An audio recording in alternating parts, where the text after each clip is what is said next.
Vamos a abrir nuestras Biblias en el libro de los Hechos. Por favor, capítulo 22, y vamos a iniciar hoy en el verso 30.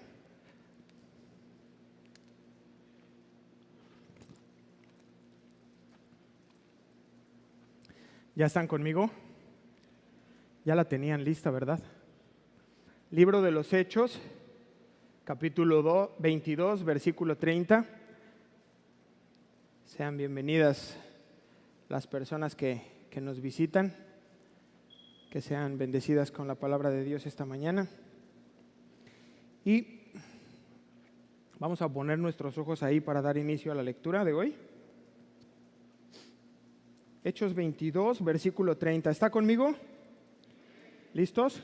Vamos a poner nuestros ojos ahí. Al día siguiente, queriendo saber de cierto la causa por la cual le acusaban los judíos, le soltó de las cadenas y mandó venir a los principales sacerdotes y a todo el concilio.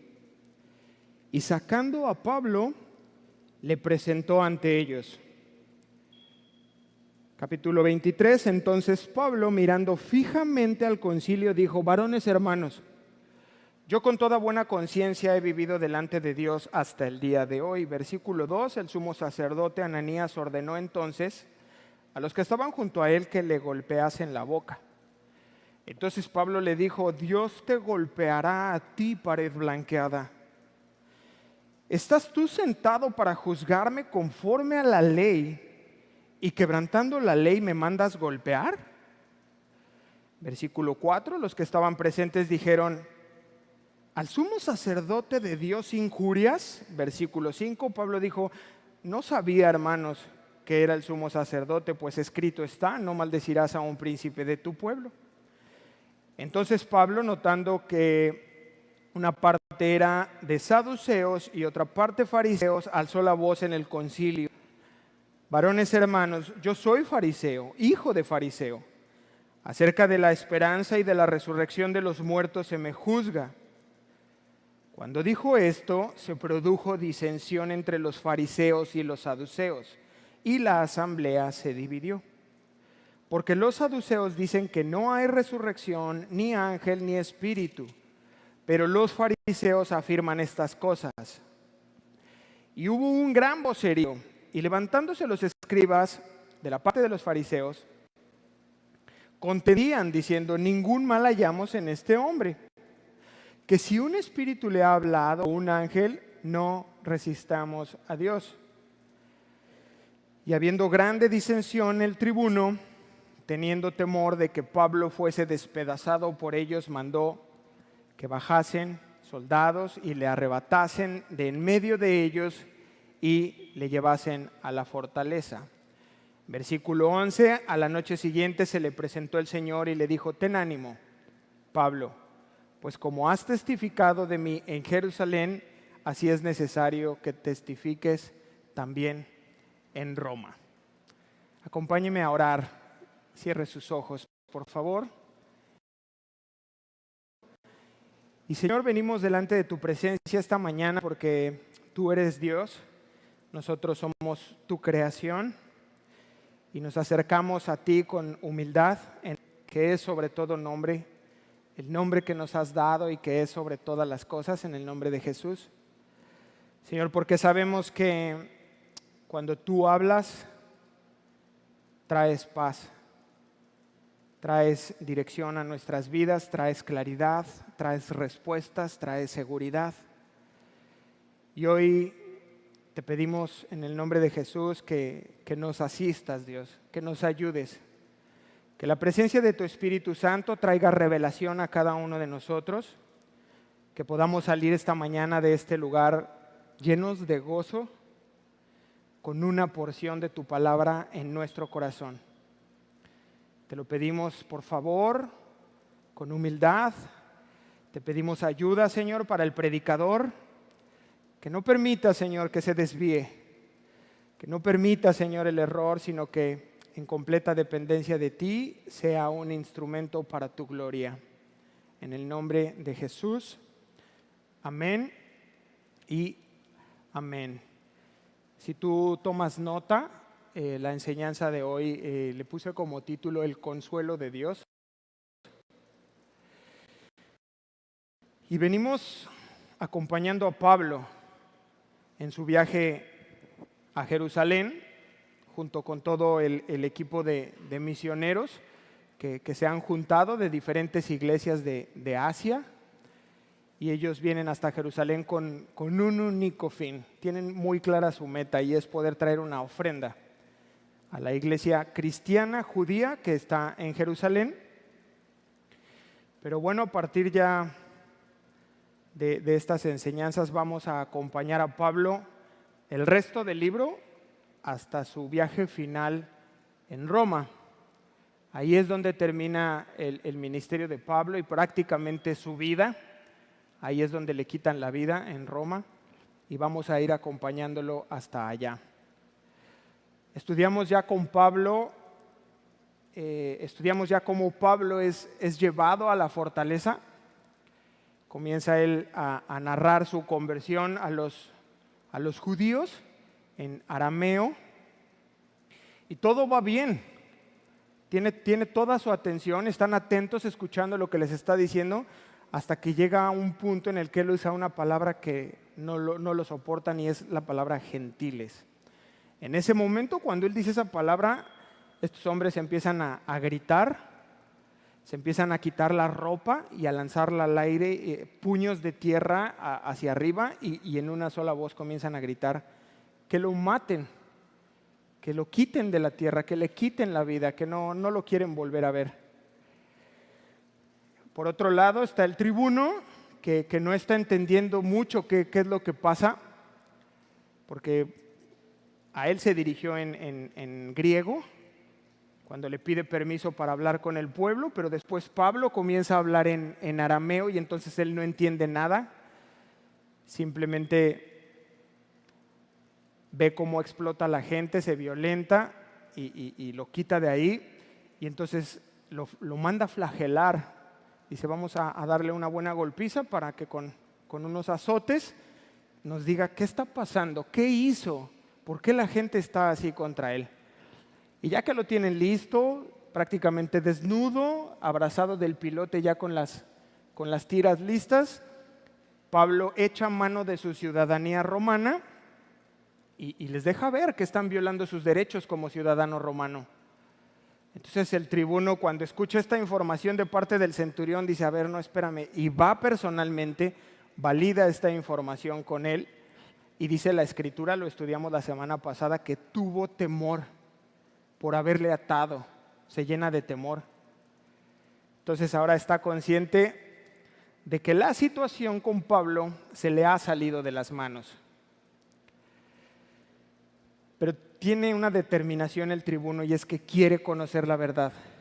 Está empecinado, es parte de sus funciones y quiere saber qué es lo que está ocurriendo, de qué acusaban a Pablo. Entonces, en su primer intento, no lo logra, ¿no? Llega y le pregunta a la gente qué pasó, todos gritan, no logra escuchar de qué acusaban a Pablo, se lo lleva. En el templo tampoco le funcionó, la tortura tampoco le funcionó, y entonces ahora va a intentar un tercer método, y es un juicio ante el Sanedrín, porque cree él que ahora sí va a poder obtener la verdad de lo que ha ocurrido, pero por ahora es suficiente. El tribuno ha tenido un día muy complicado y se va mejor a descansar. ¿Le ha pasado? Ha tenido días así que dice, híjole, ya quiero que termine este día. Ha sido realmente terrible. Y entonces, pues ya no quiero tomar otra mala decisión. Mejor me voy a ir a dormir. Y tal vez mañana, ya con la cabeza así fría, fresco, pues vea las cosas de otra manera. Y este comandante deja el asunto por el momento, se va a dormir. Y aquí vamos a partir el día de hoy.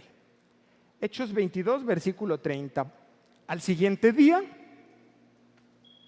ya descansó, ya despertó.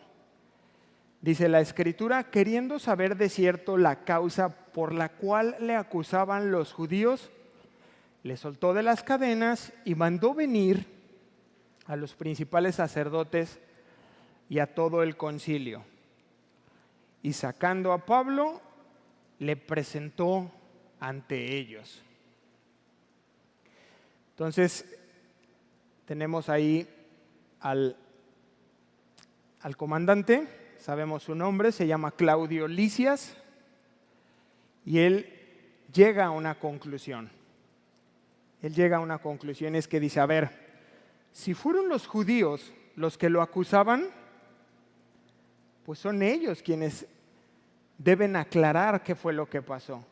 Pero, a diferencia de cómo ocurrió ayer, ahora lo voy a hacer en un ambiente controlado, piensa Claudio. Voy a hacer yo la atmósfera correcta donde yo pueda tener el control para que no vuelva a suceder lo que pasó.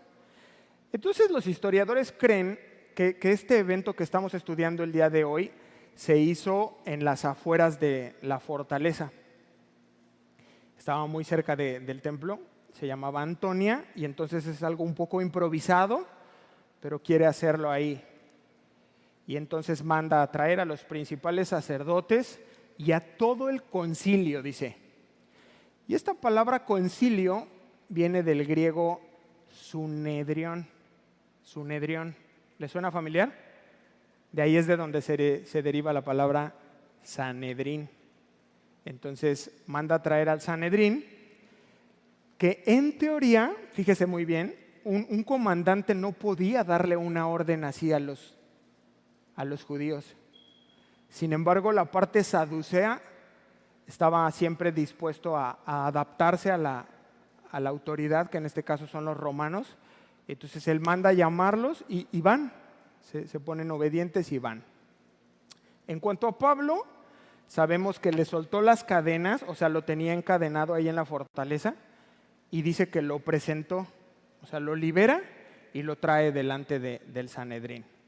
Iniciamos el capítulo 23, versículo 1. Entonces Pablo, mirando fijamente al concilio, dijo: varones hermanos, yo con toda buena conciencia he vivido delante de Dios hasta el día de hoy. Iniciamos el capítulo 23 con entonces Pablo. Y antes de hablar, el narrador del libro de los Hechos, fíjese lo que nos hace saber. Se queda mirando fijamente al concilio, dice.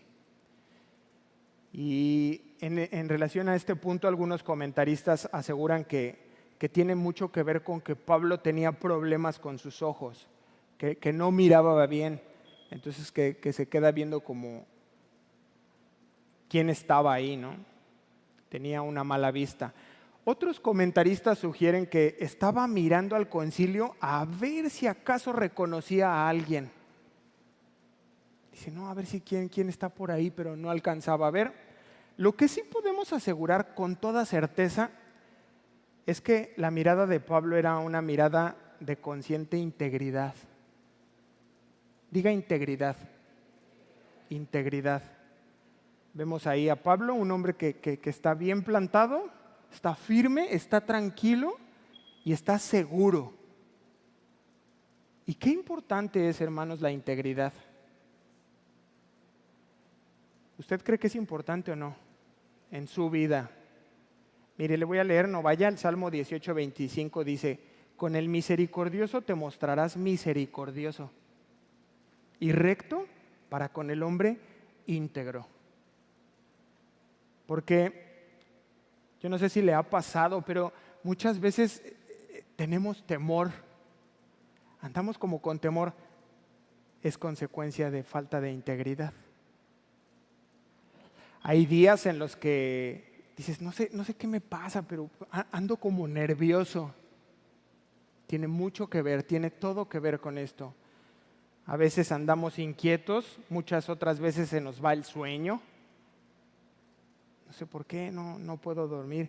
Es por eso, porque muchas veces en nuestra vida hay un doblez. Hay dobleces en nuestra vida. En la parte moral puede ser que decimos una cosa, pero en realidad estamos viviendo una doble vida. Y eso nos inquieta, eso turba nuestro corazón, nos tiene inquietos, nos roba el sueño porque no hay integridad. A veces hay doblez en nuestra conducta. Y lo que encontramos en la integridad es seguridad. Es seguridad. Cuando tú andas en integridad, puedes perfectamente hablar las cosas, puedes mirar a las personas a los ojos, puedes estar seguro. ¿Es así? Proverbios 28:1 dice: huye el impío sin que nadie lo persiga. Huye. Oye, pero nadie te está persiguiendo. No, pero no hay integridad. Nadie te persigue, estás huyendo. Mas el justo está confiado como un león, dice. Entonces ahí está Pablo. Delante de ellos los mira fijamente por la confianza que tenía de que Dios estaba con él. Ya Pablo para estas alturas ha aprendido a estar en completa dependencia del Espíritu Santo. Y ahora sí abre su boca. Ya está ahí, los mira y abre su boca y dijo, dice, 2 puntos, varones hermanos. Y la forma habitual en que Pablo se dirigía a ellos era un poco más formal. Si ustedes ven, no vayan, en Hechos 4:8 dice, gobernantes del pueblo y ancianos de Israel. Hay un poco ahí, o un mucho de respeto. En Hechos 7:2 dice, varones hermanos y padres. Igual. Pero ahora, si se dan cuenta, se le percibe un poco más de confianza. Tal vez porque él vio por ahí algunos alumnos de Gamaliel. Entonces él reconoce a algunos de ellos y siente esa confianza. Dice, pues si estudiamos juntos, ¿no? Y entonces ya hay mayor apertura para dirigirse a ellos. O bien había algunos fariseos ahí con los que él trabajó en otro tiempo, cuando estuvo persiguiendo a la iglesia cristiana, y por eso se dirige con una mayor confianza. ¿Y qué es lo que les dice Pablo? Yo, con toda buena conciencia, he vivido delante de Dios hasta el día de hoy. Fíjese lo que les dijo. ¿Qué significa esto? Pregunta, ¿que Pablo nunca se equivocó? No. A ver, espérame, ¿cómo que nunca te equivocaste si tú perseguías cristianos? Entonces, ¿sabía o no sabía Pablo que estaba equivocado? Sí, sí sabía que se equivocó. Y entonces, ¿cómo se atreve a aseverar algo así? Mire, esta porción se puede interpretar como: yo, dice Pablo, me he conducido como un buen ciudadano delante de Dios. O sea, ha cambiado su forma de pensar. De ser un ciudadano romano o un ciudadano, ha cambiado, ha habido un cambio en su mentalidad a ser un ciudadano del reino de Dios. Y esto hace una gran diferencia. Hace referencia más bien a que Pablo está tranquilo en su conciencia. En efecto, o sea, podría haber dicho Pablo, en efecto, tengo certeza, estoy claro de que antes perseguí cristianos, pero aún en ese tiempo yo lo hacía porque yo creía que era la voluntad de Dios. ¿Le ha pasado eso? Después vengo al conocimiento de Dios, de manera personal tengo un encuentro con Cristo y entendí. Me fue revelado que todo aquello que yo hacía con una conciencia clara y sabía lo que estaba haciendo, más bien perseguía un fin. Ese rigor con el que yo me conducía con la ley era un medio para llegar a algo mayor, a algo final, y era Cristo Jesús. Y una vez que lo entendí, la manera en la que ahora vivo, también estoy tranquilo en mi conciencia, ahora que he conocido a Cristo. Y entonces la pregunta para nosotros es, ¿cómo podemos aprender a vivir con una buena conciencia delante de Dios? ¿Cómo podemos hacerlo? Yo le pregunto a usted esta mañana, ¿usted podría decir hoy, ¿Vivo con una buena conciencia delante de Dios? Yo espero que sí. Yo espero que sí pueda decirlo. ¿Quiere conocer cuál es la clave? ¿Sí o no? Acompáñeme a Mateo 6:20.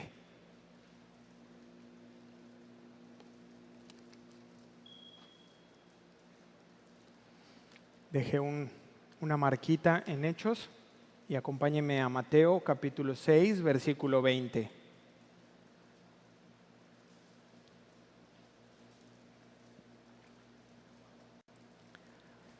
¿Están conmigo?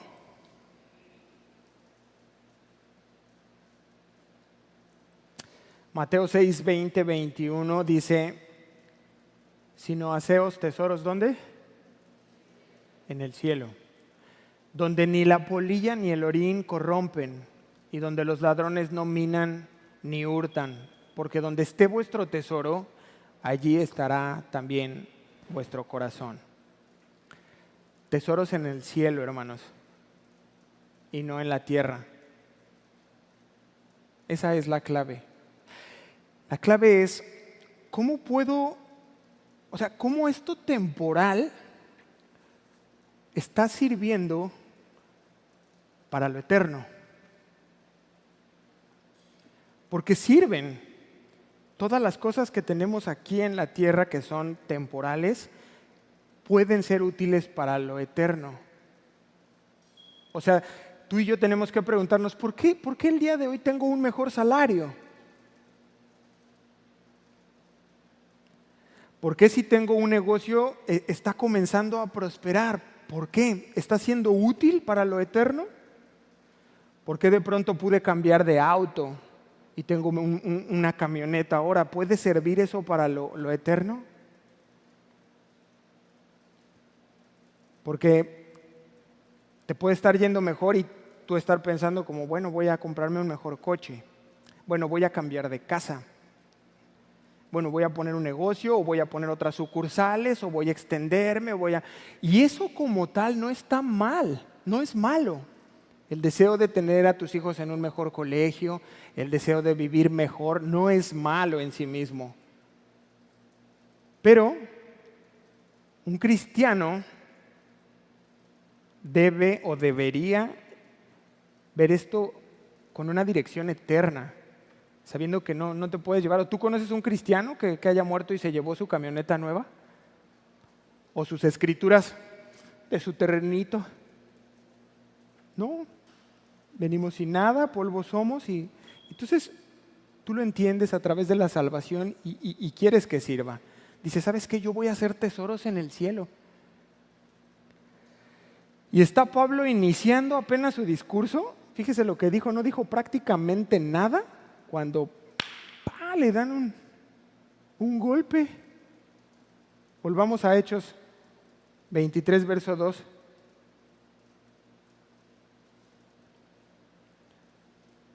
Hechos 23, versículo 2. El sumo sacerdote, nos da a conocer Lucas su nombre, Ananías, ordenó entonces a los que estaban junto a él, ¿qué? Que le golpeasen la boca. La pregunta inmediata es, ¿qué fue lo que irritó tanto al sumo sacerdote? Y mire, por el contexto que nos encontramos, creo que Ananías consideró esto como una blasfemia.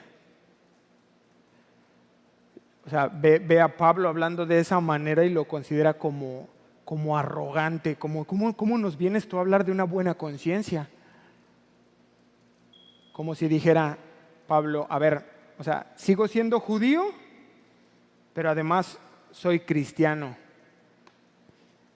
Y esto para un judío era como, no, es una paradoja, es antagónico, no puede ser judío y no puede ser cristiano.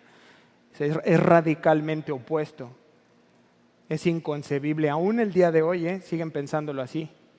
Es como, o eres judío o eres cristiano, pero no puede ser ambas cosas. Y entonces Ananías hace una señal, no sabemos cómo fue, para que le dieran un golpe en la boca, que la palabra griega es tuptó, que hace más bien alusión a una cachetada. Y entonces mire, versículo 3. Entonces Pablo le dijo: Dios te golpeará a ti, pared blanqueada. ¿Estás tú sentado para juzgarme conforme a la ley y quebrantando la ley me mandas golpear?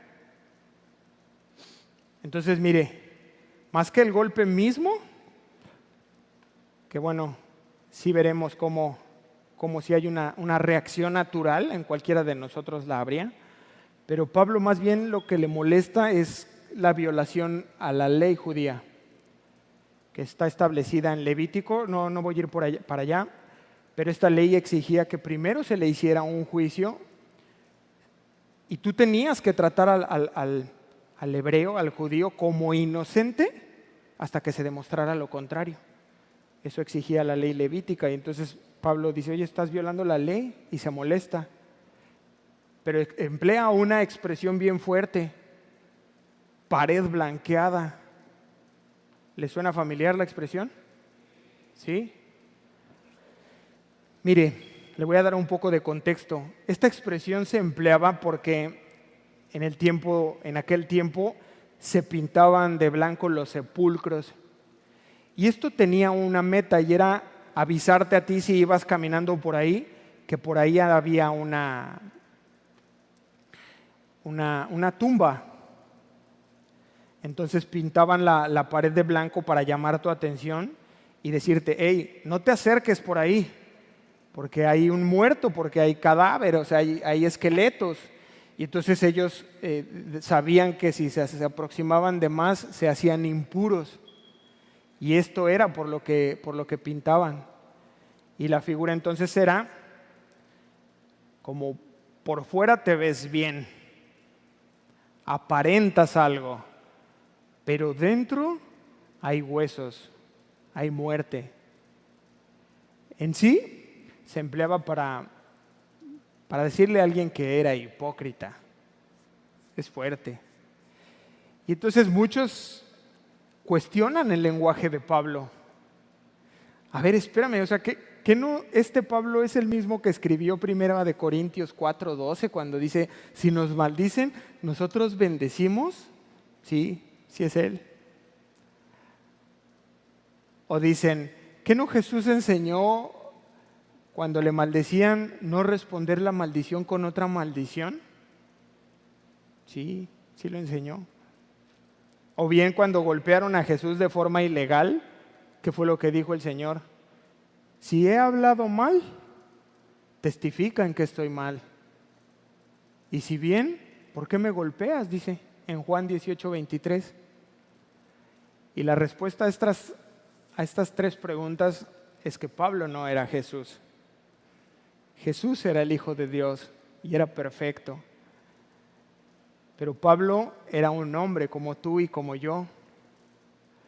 Y por eso escribe más adelante en Romanos 7:14, porque sabemos que la ley es espiritual. Yo soy carnal, vendido al pecado. Aún batallaba con su pecado, y la conclusión es que pudo haberse equivocado Pablo por ese momento. Pero ¿sabe qué? Nos quedamos con una parte, y es que qué bueno es que la Biblia no nos esconde nada y nos presenta la debilidad de todos estos hombres y mujeres que están en la Escritura. Porque la tendencia que tenemos nosotros inmediata es pensar que son superhombres. Todos, ¿no? Quien piensas: no, bueno, Daniel, es que no, pues Daniel. David, uy, no, David. Y vamos viendo toda la Escritura: no, pues ¿quién como Abraham, no? O Moisés, y vamos viendo los personajes, Débora, o sea, quien tú digas, y no, pues Rahab, porque no, pues ella, no. Y la Biblia nos enseña que no, que eran hombres como tú y como yo, falibles, que eran pecadores, que estaban en proceso de santificación. Y no nos lo oculta la Escritura, nos lo hace saber. Versículo 4, los que estaban presentes dijeron: ¿al sumo sacerdote de Dios injurias? Versículo 5, Pablo dijo, no sabía, hermanos, que era el sumo sacerdote, pues escrito está, no maldecirás a un príncipe de tu pueblo. Fíjese qué interesante. No podemos saber con precisión qué pasó realmente. Si Pablo no lo reconoció o sí reconoció a Ananías y se dejó llevar por el momento, por su carne. Pero al respecto quiero compartirles, hay 5 posturas en relación a este punto. El número 1 dice que Pablo tenía problema de vista, era corto de su vista y entonces él no alcanzó a ver bien. No quiero que vayamos, solo tomen nota por favor. Gálatas 4:15 y Gálatas 6:11 son algunas referencias que hacen en relación a esto, de que él no veía muy bien. Una segunda opinión dice que Pablo no lo conocía. No lo conocía porque, a ver, de que Pablo salió de Jerusalén a este momento han transcurrido 20 años, hermanos. Entonces hay algunos que opinan, no, es que él no conocía a Ananías, o sea, él no sabía que él era el sumo sacerdote. Personalmente no estoy de acuerdo, porque hay un par de viajes misioneros antes. Entonces Pablo estuvo cerca en Jerusalén y ahí pudo estar viendo quiénes eran quienes estaban gobernando. Entonces puede ser. Una tercera opinión dice que porque no estaba vestido con su ropaje real, con su ropaje de sacerdote. Ya vimos que fue algo un poco improvisado, que Claudio Lisias temprano organiza esto, y entonces como él no traía su ropaje de sumo sacerdote, pues Pablo no le reconoció y por eso le contesta de esa manera. Una cuarta opinión sugiere que no sabía con quién hablaba, que a Pablo y a Ananías no los habían presentado antes, solo lo sacan de ahí, le quitan las cadenas, y entonces él no sabía con quién estaba hablando. Y la quinta opinión es que Pablo está actuando con sarcasmo, que está siendo sarcástico, que sabía perfectamente con quién hablaba, estaba molesto por esa violación a la ley y obviamente por el golpe, y está siendo sarcástico con el sumo sacerdote. Yo personalmente tampoco estoy de acuerdo con esta opinión, sobre todo por cómo está el contexto, ¿no? Está dando una cita bíblica. O sea, Pablo está disculpándose y dice, hermanos, perdón, o sea, no sabía. Y dice, porque escrito está, no maldecirás. Entonces no creo que estuviera siendo sarcástico. Puede haber sido una de estas razones o pudieron haber sido todas. Pero el punto importante para nosotros es, ¿qué extraemos de aquí?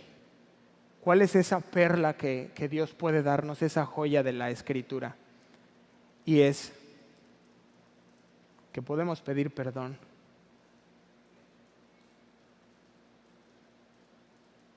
Qué valioso es, hermanos. Qué valioso es saber pedir perdón, poder pedir perdón. Mire, creo fielmente que muchos matrimonios no se hubieran disuelto si alguien hubiera pedido perdón. Qué importante es. Dice la Biblia, padres, no exasperéis a sus hijos. ¿Y cuántas veces hemos administrado disciplina con ira? ¿Le ha pasado? Pero ¿sabe qué? Ahí está sentado atrás. He ido y le digo, hijo, perdóname. Lo hice mal. Pero ¿sabe qué? El mundo nos ha enseñado que eso está mal, que eso es una muestra de debilidad. No, usted no pida perdón. ¿No? Usted es un varón y los hombres no lloran y los hombres no piden perdón. Y la cultura nos ha enseñado así. Pero qué importante es poder pedir perdón. En el trabajo cometemos errores y la verdad la gente se le vuela cuando tú llegas y le dices, oye, perdón. No, mira, con una disculpa es suficiente. No, perdóname. Y esto aprendemos de aquí. Pablo no hace otra cosa, sino dice, a ver, hermanos, me equivoqué. Escrito está. Y pide perdón. Pide perdón. Dios nos enseña. A diferencia del mundo, Dios nos enseña a través de la Escritura lo importante que es pedir perdón. Y nos da el ejemplo con el magnánimo Jesucristo, que Él perdona nuestros pecados enviando a su Hijo a dar su vida por nosotros. Es un perdón, es una mano extendida de Dios hacia nosotros cuando manda a su Hijo. Y lo segundo que podemos aprender de este texto es guardar respeto a nuestras autoridades. ¿Alguien puede decir amén? Ahí está, hermanos, y lo tenemos que aprender. Guardar respeto a nuestras autoridades siempre. No, Sergio, pero es que a veces se equivocan. Siempre. Acompáñeme a Romanos 13:1, por favor.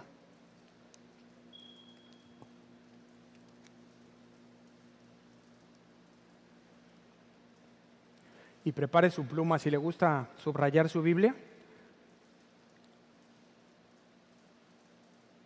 Romanos 13:1. ¿Ya está conmigo? Dice, hermano, ¿dónde está Romanos? ¿En el Antiguo o en el Nuevo Testamento?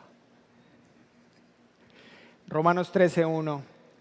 Sométase algunas personas a algunas autoridades. ¿Cómo dice? Todas, y eso lo incluye a usted y a mí.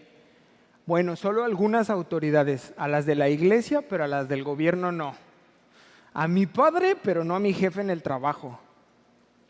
Todas, subraye toda persona y subraye a las autoridades superiores. Y continúa diciendo, porque no hay autoridad sino de parte de Dios. Y las que hay, por Dios han sido establecidas. Y sé que alguno de ustedes podría estar pensando, pero hermanos, son bien corruptos, totes. Y yo le contesto, el texto no dice sométete a la autoridad si no son corruptos. Porque ¿cómo le batallamos, hermanos, con eso? Que el Señor me ayude para no decir nombres, pero es que aquel gobernante dice aquí que fue impuesto por Dios. Métete con Dios y cuestiona a Dios. Porque desde abajo se ve diferente. Dices, no, yo haría las cosas diferentes. Respetemos a nuestras autoridades. Siempre. Siempre, hermanos. Es que fui a sacar una licencia, pero yo veo que dan ahí el moche. Respeto.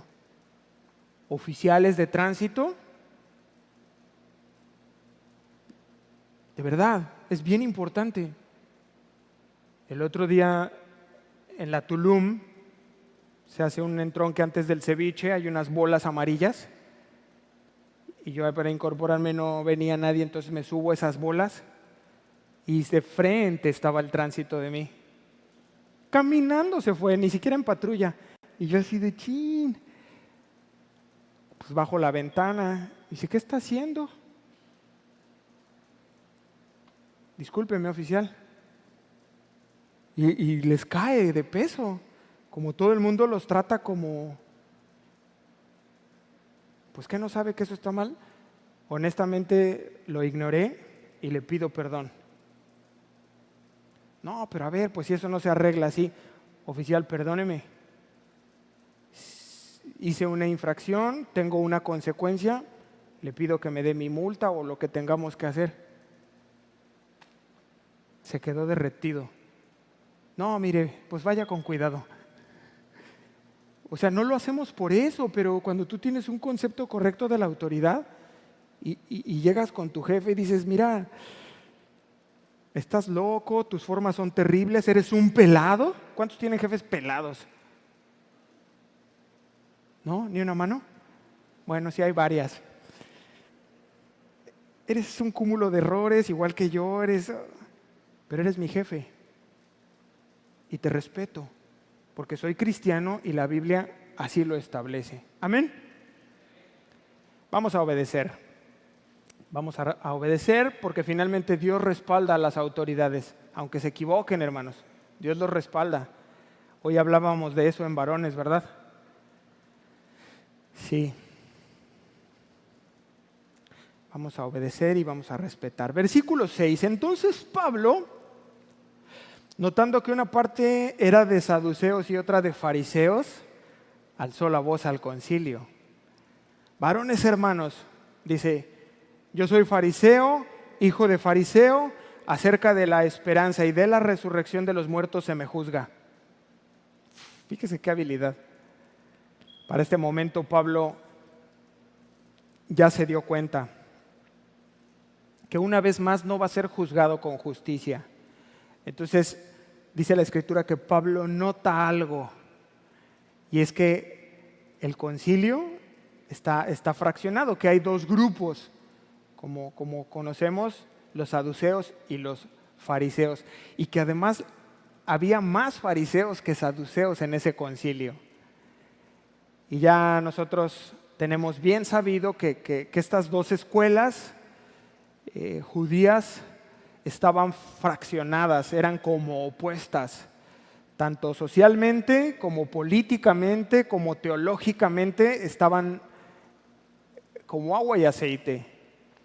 Entonces Pablo alza la voz y les dice, varones hermanos, yo soy fariseo, entre paréntesis, yo soy de ustedes. Y dice, yo soy fariseo, hijo de fariseos.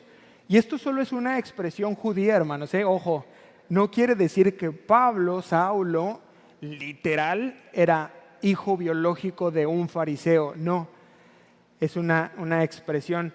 En México sería como, soy fariseo de hueso colorado. Así lo diríamos en México. Y eso es, yo soy fariseo, hijo de fariseo. Y sí, en efecto sabemos que Pablo fue educado como fariseo bajo la instrucción de Gamaliel, y que además Gamaliel fue miembro del Sanedrín, y Pablo mismo se sabía fariseo.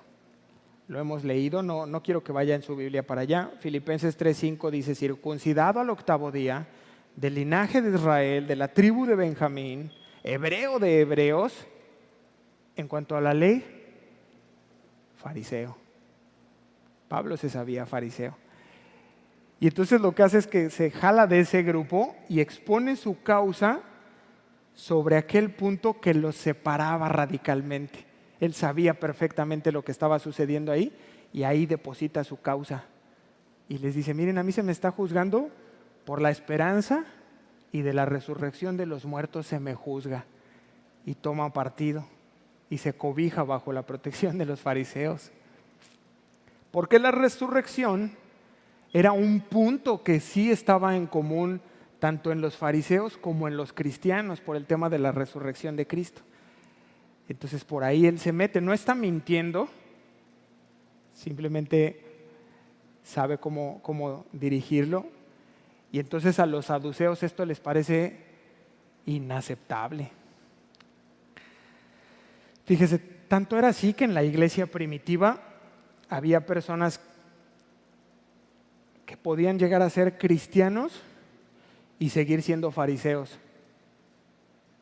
Hay casos, pero no encuentras ningún caso de un saduceo que se haya vuelto cristiano, porque eran posturas teológicas radicalmente opuestas. Ellos no estaban de acuerdo en esas tres doctrinas de la resurrección, de los ángeles. Los saduceos no creían en ángeles y tampoco en espíritus. Y existen algunas evidencias de estos cristianos que se convirtieron. Por ejemplo, está Nicodemo. ¿Lo recuerda? Juan 3:1. Él es un fariseo que tuvo el enorme privilegio de platicar en persona con Cristo Jesús. Y se vuelve cristiano.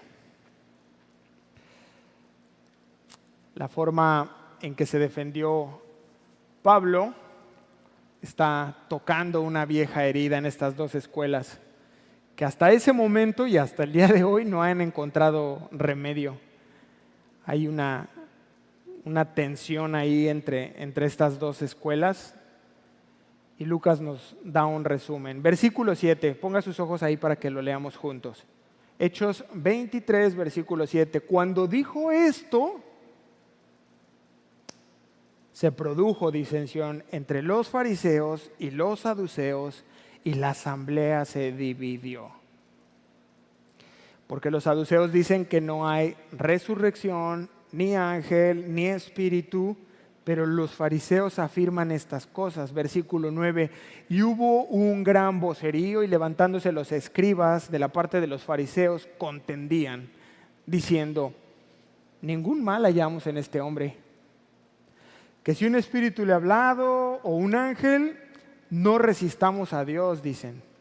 Verso 10, y habiendo grande disensión, el tribuno, teniendo temor de que Pablo fuese despedazado por ellos, mandó que bajasen soldados y le arrebatasen de en medio de ellos y le llevasen a la fortaleza. Hermanos, quiero que pensemos por un momento en el tribuno, Claudio Lisias. O sea, ya en este momento ya está así de, ¿qué onda con Pablo? Es un hombre, es una persona que a donde quiera que llega hay problemas. Acuérdese cómo lo conoció. Yo estaba anotando aquí que estaba Claudio Lisias un día, una mañana, como todas, tal vez cortándose las uñas ahí en la Antonia, y llegan corriendo y le dicen: hay una bronca ahí en el templo. Sacaron a alguien, cerraron las puertas y no, pues a ver, vámonos. Y ahí empieza todo, y ahí conoce a Pablo. Y llega y trata de ahí entre la furia de la gente, les pregunta qué pasa, no entiende nada, se lo lleva para traer calma. Viene entrando, Pablo personalmente le dice: oye, ¿me das chance de platicar con la...? Ok, pues sí, platica. Está viendo otro poco, oye, pues nada, ¿qué vienes otra vez? Ropa volando en el aire, puños de tierra, ¡mátalo! Y Claudia así de, ¿qué pasa otra vez con Pablo? ¿Sabes qué? Sácalo. Vamos a flagelarlo y ya ahora sí quiero saber qué pasa. Y ahora le sale con que es ciudadano romano. Ya dice, bueno, ¿sabes qué? Ya los judíos que lo arreglen y los judíos que lo enreden y lo desenreden. Y otra vez, ahora dividió, ahora fraccionó el concilio.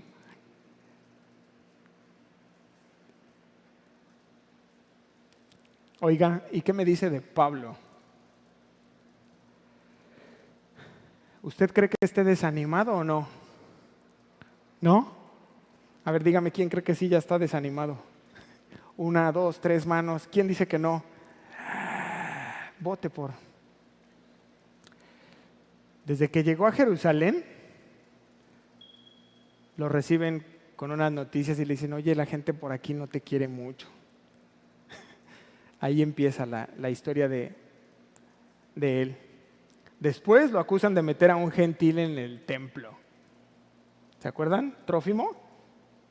Sí, pues ni siquiera lo metí, solo nos vieron comiendo algo en el centro. Lo quieren linchar, se va preso. Vuelve a intentar predicarle a los suyos, todo va bien, menciona gentiles, un problema, explotan contra él. Y ahora lo desnudan, lo atan a un pilote y le van a dar un riqui. Y él así como, híjole, ¿qué sigue? ¿Será esto lo que tenía Pablo en mente cuando pensaba en el ministerio? Lo llevan frente al Sanedrín y ahora frente a ellos empieza tremenda gritería. O sea, imaginen cómo se puso la cosa, al punto en que dice que el tribuno, teniendo temor, dice: ¿sabes qué? Otra vez ya valió, esto va a acabar muy mal. Ellos mismos lo van a agarrar ahí, lo van a lapidar con lo que alcancen a agarrar. ¿Cómo se sentiría usted? Yo personalmente me sentiría fundido. Algo así como, híjole Señor, ¿qué sigue? ¿Qué sigue? Pero mire, versículo 11, vamos a terminar. A la noche siguiente se le presentó el Señor y le dijo, ten ánimo, pues como has testificado de mí en Jerusalén, así será necesario que testifiques en Roma. Personalmente considero que fue de gran alivio para Pablo que el Señor viniera a estar con él. Y no solo su presencia, no solo tener un tiempo con el Señor, sino que le habló Dios. Y hay una gran aplicación aquí para nosotros. Y es que cuando vemos esta escena, este cuadro, se explica el porqué de las pruebas, el por qué son importantes las pruebas en nuestra vida, por qué es importante nuestra debilidad, por qué es importante la presencia de Dios en nuestras vidas, ¿no cree? Porque a usted y a mí no nos sabe igual un plato de sopa caliente hoy, como desayunaste, pues ya llega así, te da igual, pero ¿qué pasa cuando llevas 2 días sin comer? Ves un plato de sopa y... ¿O qué me puede decir de un abrazo de su esposo? Ahorita, pues como está ahí junto a ti y te abrazó en la mañana y te abrazó ayer, pues tal vez te da igual, pero no es igual cuando estuvo hospitalizado 8 días.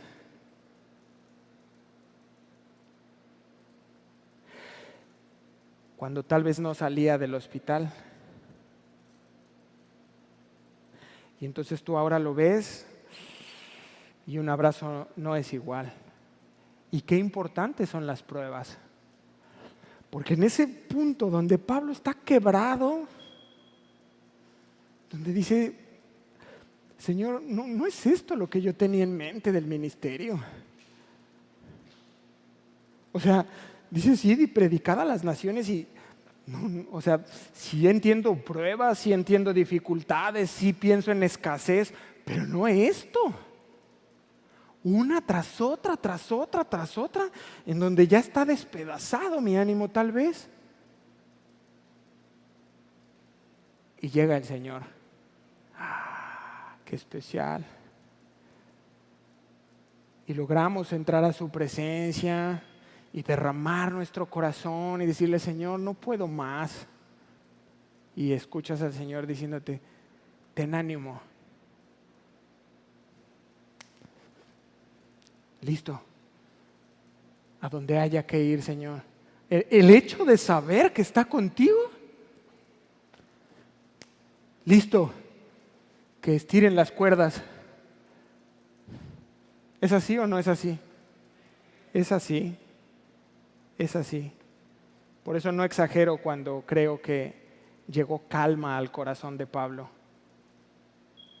Y él toma valor.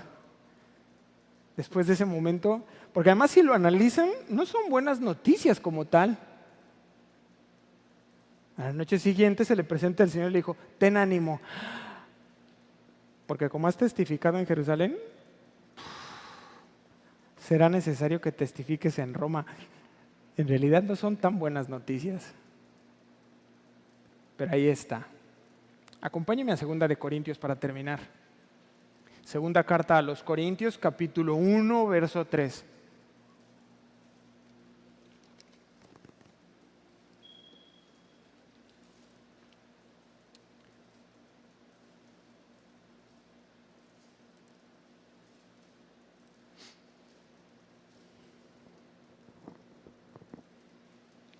¿Está conmigo? Segunda carta a los Corintios, capítulo 1, versículo 3 al 5. Vamos a leer. Bendito sea el Dios y Padre de nuestro Señor Jesucristo.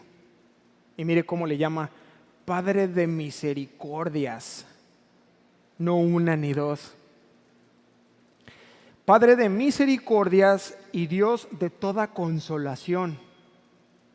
Versículo 4, el cual nos consuela en todas nuestras tribulaciones. ¿En algunas? En todas nuestras tribulaciones, para que podamos también nosotros, ¿qué? Entonces cobra sentido. Realmente somos solo instrumentos. Y Dios permite tribulaciones y te consuela a ti para que después tú seas un instrumento de consolación en sus manos. También nosotros consolar a los que están en cualquier tribulación. Es muy amplio el espectro. Por medio de la consolación con que nosotros somos consolados por Dios. Versículo 5, porque de la manera que abundan en nosotros las aflicciones de Cristo, así abundan también por el mismo Cristo nuestra consolación. Y escribe esto Pablo porque había vivido esto que estamos leyendo. Dios está personalmente diciéndole: Pablo, estoy contigo, estoy contigo. Y la pregunta es, ¿qué hay de nosotros?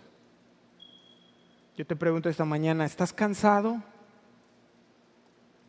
¿Estás desanimado?